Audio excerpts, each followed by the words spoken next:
后来，再来是嘉义布袋行动市场，涨落一场的大雨，竟然是形成水墙瀑布。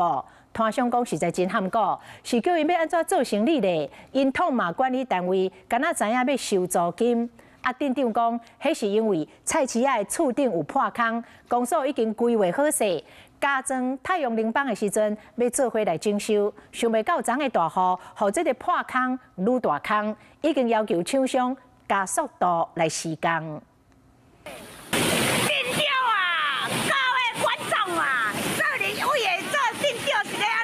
大雨对厝顶上礼拜灌入市场。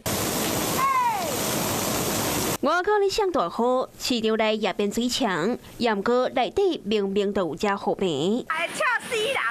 刚要收租尔，内底你看，够恐怖的。摊商起一个批评管理单位，敢若会晓收租金，这是嘉义县布袋镇店内的行动市场。厝顶已经有破损，再一上大雨，市场内就会变水墙。摊商也大地磅礴要来吃，也食无法。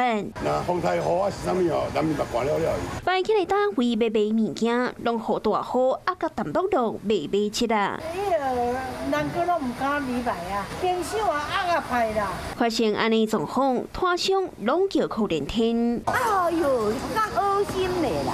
真正的啦，无这大家带要你去进公所乱咯。面对最近的雨季，大家拢烦恼讲，安尼生理是要安怎做？风美甲变贵，电公所回应讲，会赶紧来处理。我们屋顶出租做光电所以我们利用做光电这个时候，顺便把它整个整修起来。摊商拜托厂商限来施工，而且工程的进度都要紧，若无哪个落雨，大家都真正害溜溜。